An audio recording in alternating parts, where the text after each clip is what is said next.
नमस्कार दोस्तों, चलिए हम देखते हैं आज ऊष्मागतिकी स्थायित्व को प्रभावित करने वाले कारक धातु संकुल में। इसके पहले हमने देखा ऊष्मागतिकी जो अवधारणा होती है क्या होती है उसको देखा। तो वीडियो को स्टार्ट करने से पहले आपको बता दूं, अगर आप इस चैनल पे नए हैं तो चैनल को सब्सक्राइब जरूर कीजिएगा ताकि ऐसे यूज़फुल वीडियो आपको मिलता रहेगा दोस्तों।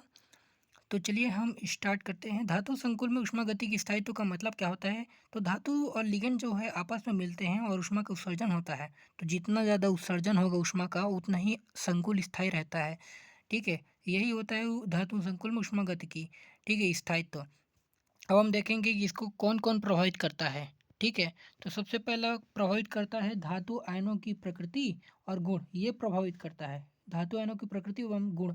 अब ये कैसे प्रभावित करता है तो इसके अंतर्गत जो है टॉपिक है उसको हम देखेंगे। तो ये पहला टॉपिक है, इसके अंतर्गत जो टॉपिक है उसको देखेंगे। ठीक है, तो पहला है धातु आयनों की प्रकृति एवं गुण। तो सबसे पहले देखते हैं आयन का आकार। तो धातु आयन का आकार जितना छोटा होता है संकुल उतना ही स्थायी होता है। ठीक है, छोटा होना चाहिए, जैसे कि बेरिलियम 2+ आयन, मैग्नीशियम 2+ आयन। अब उसके बाद देखते हैं आयनों पर आवेश।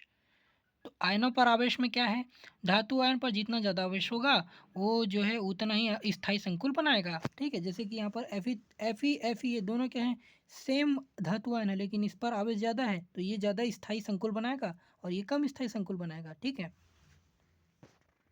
अब हम देखते हैं विद्युत ऋणात्मकता। तो विद्युत ऋणात्मकता के अनुसार क्या है कि केंद्रीय धातु आयन का विद्युत ऋणात्मक जितना ज़्यादा होगा वो उतने ही स्थायी संकुल बनाएगा। ठीक है, ऊपर हमने देखा कि आयन का आकार छोटा होना चाहिए उसी धातु आयन का, और आवेश ज़्यादा होना चाहिए। ठीक है, तब जाके संकुल क्या बनाता है, अधिक स्थायी बनाता है। और यहाँ पर यह है कि विद्युत ऋणात्मक ज़्यादा होना चाहिए, जैसे कि इसका सबसे ज़्यादा होता है लिथियम का, उसके बाद सोडियम का होता है, पोटेशियम का होता है, फिर कम। तो इस तरह से ये सबसे ज़्यादा बनाएगा स्थायी संकुल। ठीक है, अब उसके बाद देखते हैं धातु आयन का आयनन विभव। तो धातु के आयनन विभव में वृद्धि से उसके संकुलों का स्थायित्व क्या हो जाता है, बढ़ जाता है। यानी कि धातु आयन का अगर आयनन विभव ज़्यादा है तो इसका स्थायित्व जो है, ये संकुल जो बनाएगा वो, तो इसका स्थायित्व बढ़ जाएगा। जैसे कि इसके द्वारा जो बनाया गया संकुल होता है उसका स्थायित्व ज़्यादा होता है किसकी अपेक्षा में, कैल्शियम 2+ आयन की अपेक्षा में। ठीक है, चलिए हमने पहला टॉपिक जो है कवर कर लिया। अब हम देखेंगे सेकेंड, जो है लिगेंडों की प्रकृति। ठीक है, अब ये लिगेंड कैसे प्रभावित करते हैं ऊष्मागतिकी स्थायित्व को, उसको देखते हैं। ठीक है, पहला देख लिया वो। अब इसके अंतर्गत है टॉपिक कि लिगेंड का आकार और आवेश। ठीक है, तो इसमें वही बात कही गई है कि लिगेंड का आकार क्या होना चाहिए, छोटा होना चाहिए। देखिए, अब इस लिगेंडों का उच्च आवेश और छोटा आकार होना चाहिए, तब जाके स्थायी संकुल बनाएगा। जैसे कि यहाँ पर फ्लोरो आयन है, ये फ्लोरो आयन है, उसका आकार छोटा है तो ये जो है अधिक स्थायी संकुल बनाता है, और क्लोरो आयन जो है कम स्थायी संकुल बनाएगा क्योंकि इसका आकार थोड़ा बड़ा होता है। हम सेकंड देखते हैं लिगेंडों की क्षारीय शक्ति। क्षारीय शक्ति का मतलब होता है कि H+ आयन जो होता है हाइड्रोजन आयन, उसके प्रति आकर्षण, उसी को कहते हैं क्षारीय शक्ति।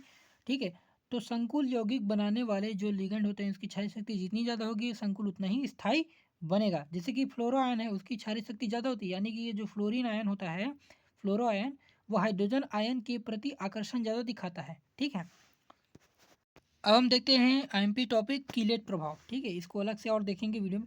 तो बहुदंती लिगेंडों द्वारा बनाया गया संकुल एक दंती लिगेंड युक्त संकुल की तुलना में अधिक स्थायी होता है, इसे कीलेट प्रभाव कहते हैं। बहुदंती मतलब ऐसे लिगेंड होते हैं जिसके पास अधिक से दाता परमाणु होते हैं, एक से अधिक क्या होते हैं, दाता परमाणु होते हैं, जो धातु आयन को अच्छे से बांध कर रखते हैं, जिसके कारण से वो स्थायी रहता है ज़्यादा।